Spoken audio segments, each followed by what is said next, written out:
back to Behind the Culture with head coach Jim Flannery. Thanks for everyone tuning in. I mentioned last week and the week before that we were happy to take some questions, and we got a question from a longtime supporter of Creighton women's basketball, Jerry Swinarski. And Coach, we're just going to dive into that one.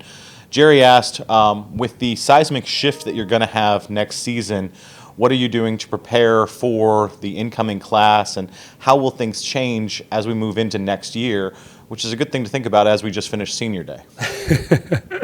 Glenn, I got to coach a few more games this year, hopefully more than a few more games this year. But, yeah, I mean, we have 5 freshmen coming in. I think it's a really good class, but we're going to have to add a couple transfers as well. We're assuming that all 4 of our returners are coming back. Our 2 juniors, Kennedy and Kiani, and then our 2 freshmen, Elizabeth Gentry and Allison Heathcock. So of the 5 kids we add, I mean, we're going to need an additional post player probably out of the transfer portal, just from a size standpoint. And, the plan will be to try to get 2 out of the portal. I mean, there's probably a wild chance that we would take 3 if they were, 5th year. We didn't necessarily, when we recruited Brooke and Sydney, we weren't necessarily looking for 1-year transfers. We just, if they had been 2-year transfers, we'd have been fine with that. But anyway, yeah, we got to have 2. We'll play differently. I mean, as Jerry said, it's going to be a brand new team. So I think the nice thing is you do have some summertime to kind of get them in and assess what their strengths are, what their weaknesses are. Obviously, we see them play, but it's a different thing. I mean, I actually went to watch our twins play last night. Neely and Nora played at Millard West last night, and they're going to be really good players. But there's a difference between playing high school basketball and college basketball, and so we'll have a lot of work to do. But I think it'll be a group, similar to this group. It'll be a big freshman class. Hopefully they'll have a chance to grow together, and but it'll be like you said, it'll be a seismic shift, just in terms of familiarity with how we're going to be able to play. We'll probably have to make some changes in terms of how we play. One of the other portions of it that Jerry mentioned on his question was, what will change, if anything, with the schedule? And next year, looking at the schedule, I know we still have plenty of time, and we have an NCAA tournament to have this season, but next year, you've already thought about the schedule. We go from 18 back to 20 games, so a true round robin. So that takes care of 20 games. What else might change on your schedule next year as opposed to the last 3, 4, 5? Yeah, the non-conference schedule hopefully will be a little bit less daunting. I think there's, with the youth that we'll have, I don't know that we want to maybe bite off quite as much in the non-conference as we have the last few years, couple years in particular. So I don't think it's going to be easy, but I do think that we're trying to get a schedule that's a little bit less, less difficult.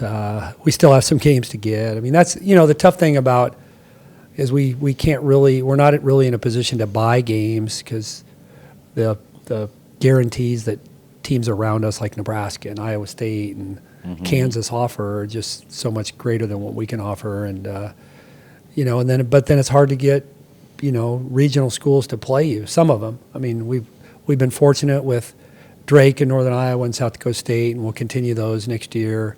Tulsa owes us a return. We'll be at Nebraska. Kansas State will be here. So, well, it won't be an easy schedule, but I don't necessarily think we'll pick up UCLA at the last minute like we did this last year. I've been around you long enough that I question that. When USC or UCLA or Connecticut, or not Connecticut, we're already playing them, but, if someone else in that top 5, if LSU calls and says, hey, do you want to play at the Pentagon for this, I feel like all of a sudden we'll be playing that game and we'll be going there. Because I remember year -1 when I was a radio broadcaster and you played Notre Dame, a home and home here, and we didn't exactly have the talent to be competing with Notre Dame, and I had the fortune to stat that game. So I don't know that's going to change too much, Coach.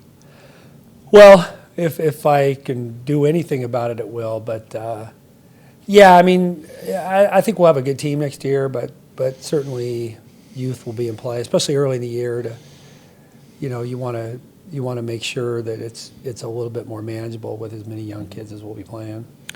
I think that it brings one question to mind for me, and that is, can you explain to everyone a little bit more how much time is spent on recruiting? Because you think about the season and the grind of the season. Everybody talks about grinding through a season, but I don't think people quite understand. You mentioned going to see the game last night. How much time are you and your staff spending recruiting through the season and then in the off season? I feel like talking with Jordan, who's our director of recruiting, and Carly and Jalen and Mike to a little bit, with him just being in year one, they spend so much time out on the road going to see games, and then summer tournaments, you guys are watching dozens of games at the very least, maybe hundreds. Yeah, the off season is, we have periods where we can recruit, so it's not we have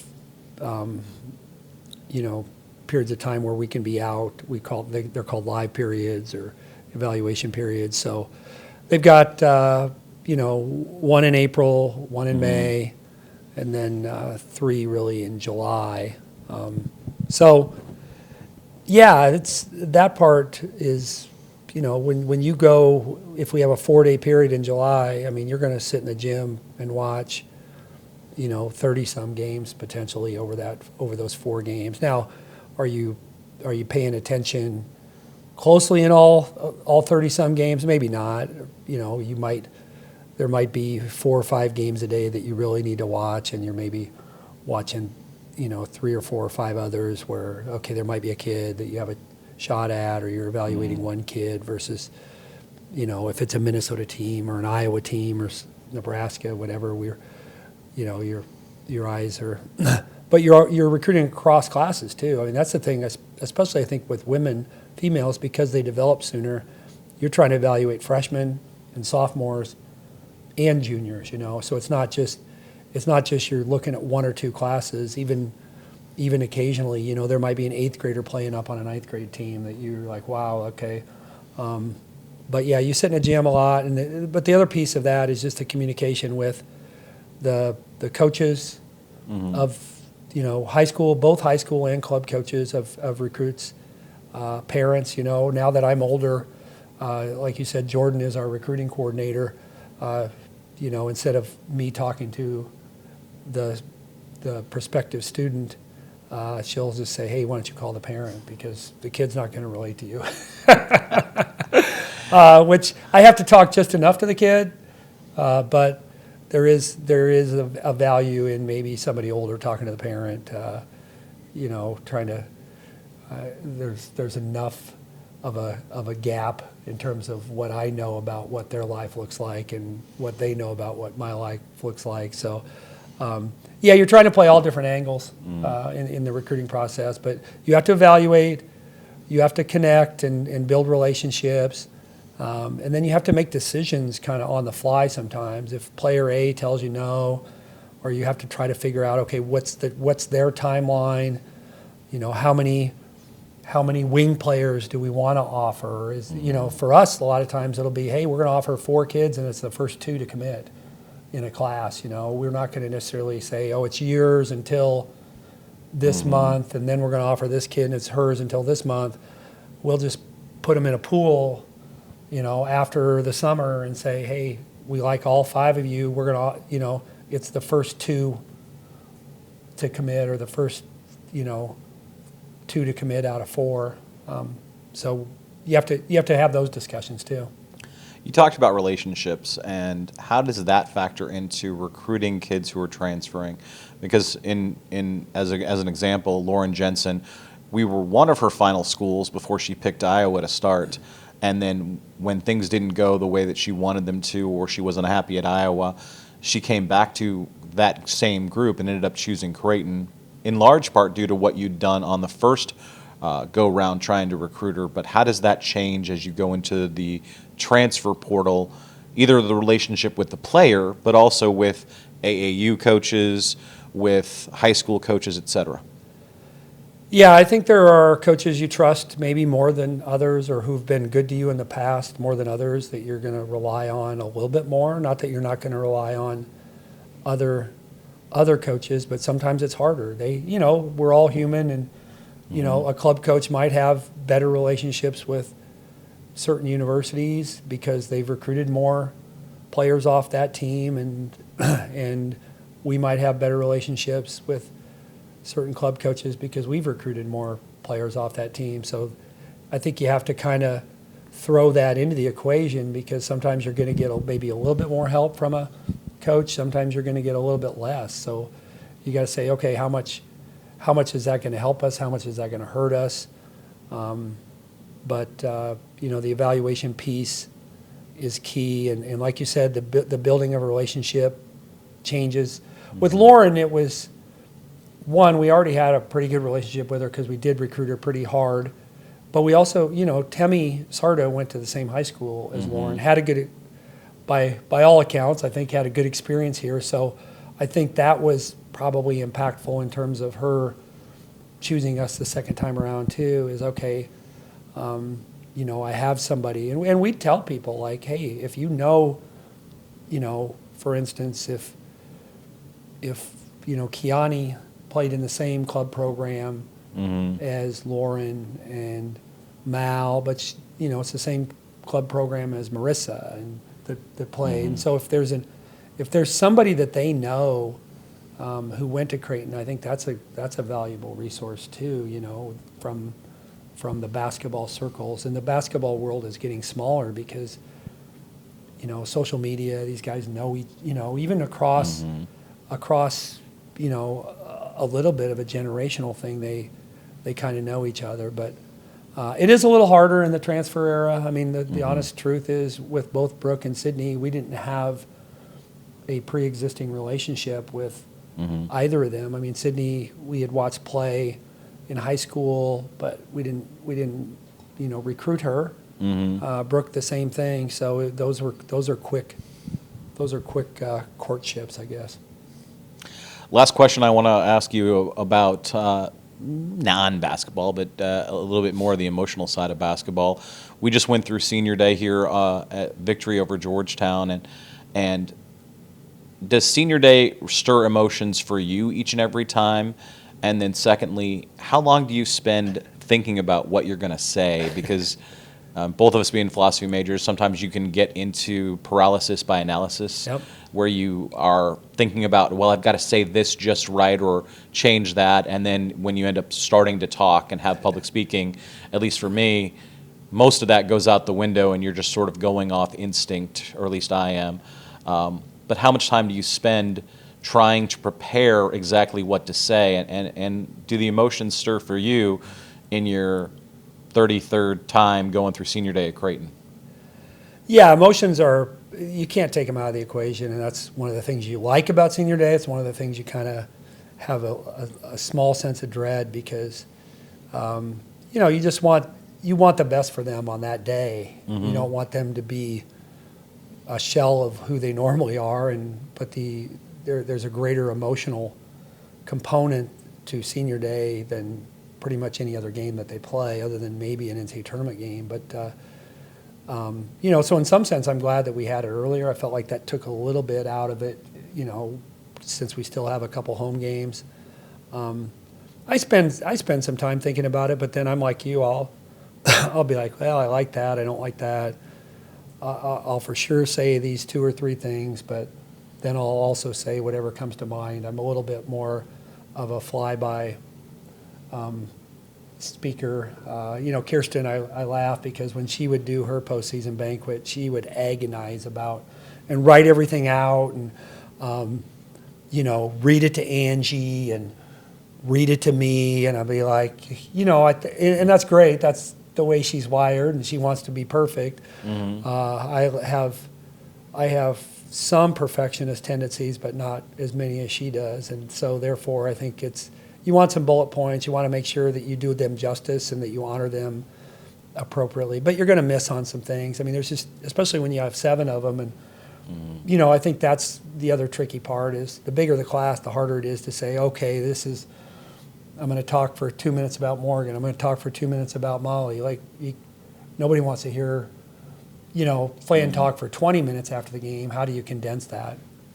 It's been interesting over the years. I write the senior scripts that Lance Robbie makes sound brilliant, as Jenny said at the senior ceremony. We were at the table and she said, "Wow, it's amazing how you can take whatever Glenn gives you and make it sound good." But I would try to agonize over what to say and to say every detail about a player, and now it's just gotten to the point where I understand that most people aren't listening, first of all. As they walk out, they're watching the video that Caleb creates, or they're thinking about the player, and you want to make sure you keep that script to about the same length, because obviously I'm going to have more to write about for Morgan and Lauren than I am for Sydney and Brooke, and you still want to make sure each gets the same amount of limelight or shine, and that's something that goes into my mind as I create the senior script. So it's similar, not exactly the same, but something that's evolved over 25 years of being in athletic communications.